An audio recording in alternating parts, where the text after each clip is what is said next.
Hi hello welcome மக்களே. இன்றைக்கி நம்ம ஒரு சூப்பராக டிஷ் தான் பார்க்க போகிறோம். ஸோ வெயிட் லாஸ் ரெசிபி நிறைய பேர் கேட்டுட்ருக்கீங்க. ஸோ அவங்களுக்கு அப்லோட் பண்ணிகிட்டே இருக்கும். இது வந்து ஒரு டிஃப்ரெண்ட்டான ஒரு ரெசிபி. இது எனக்கு ரொம்ப பிடிச்சிருந்துச்சி. ஸோ உங்கள்கிட்டயும் இதை ஷேர் பண்ணலாம் அப்படின்னு சொல்லிட்டு தான் இந்த போஸ்ட் போடுறேன். பிடிச்சிருந்தா ஒரு லைக் பண்ணுங்கள். அதே மாதிரி இந்த டிஷ் யாராருக்கெல்லாம் பிடிக்கும்னு ஃபஸ்ட்டு யார் கமெண்ட் பண்ணுறீங்கன்னு பார்க்கலாம். நியூ இயர் வாழ்த்துக்கள் எல்லாருக்கும். 2024ஆம் ஆண்டு வந்து எல்லாருக்கும் சிறப்பாக இருக்கணும்னு நான் வேண்டிக்கிறேன். ஓகேங்களா? ஸோ டிஷ் எப்படி செய்யலாம்னு சொல்லிட்டு பார்க்கலாம். அது கூடவே தயிர் சாதம் எப்படி தாளிக்கணும்னு நான் சொல்கிறேன். இது மாதிரி தயிர் தாளித்து பாருங்கள், சூப்பராக இருக்கும்.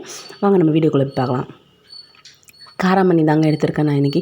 காராமணி பொரியல் தான் எடுத்திருக்கோம். ஸோ காராமணி பொரியலுக்கு தயிர் சாதம் செம்மையான காம்பினேஷன். உங்களுக்கு எல்லாருக்குமே ரொம்ப பிடிக்கும், பிடிக்காதவங்களுக்கும் பிடிக்கும். ஸோ அதுதான் இது ஸ்பெஷாலிட்டி.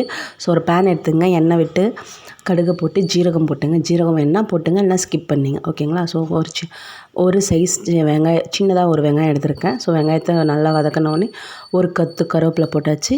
லைட்டாக சால்ட்டு போட்டுங்க, அப்போ தான் சீக்கிரம் வதங்கிடும். அதுக்கப்புறம் லைட்டாக 1/2 டீஸ்பூன் மஞ்சத்தூள், வீட்டில் இருக்கிற குழம்பு மிளகாத்தூள் போட்டுங்க, இல்லைன்னா வெறும் மிளகாத்தூள் ஒரு 1/2 டீஸ்பூன் போட்டுங்க.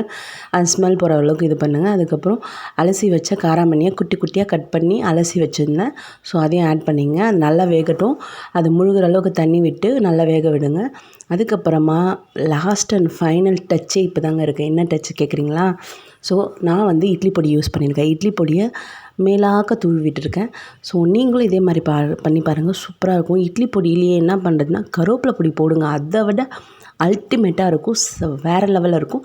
தயிர் சாதத்துக்கு வந்து அதுக்கப்புறம் அது கூடவே ஒரு தேங்காவும் போட்டுருங்க. ஓகேங்களா? ஸோ ஒரு 4 பல் தேங்காவை எடுத்து நான் தண்ணி விடாமல் அரைச்சி எடுத்துக்கிட்டு கொஞ்சம் கொஞ்சமாக கலந்து விடுங்க. சூப்பராக இருக்கும். இட்லி பொடி இல்லாதவங்க கருவேப்பிலை பொடி போட்டுங்க. தேங்காயும் இல்லைனாலும் விட்டுருங்க. ஓகேங்களா? ஸோ தயிர் சாதத்துக்கு அதை வச்சு சாப்பிட்டிங்கன்னா சூப்பராக இருக்கும். கூடவே நான் வெங்காய சிப்ஸ் வச்சுருக்கேன். ட்ரை பண்ணி பார்த்துட்டு சொல்லுங்கள். தேங்க்யூ. பாய் பாய் பாய் பாய்.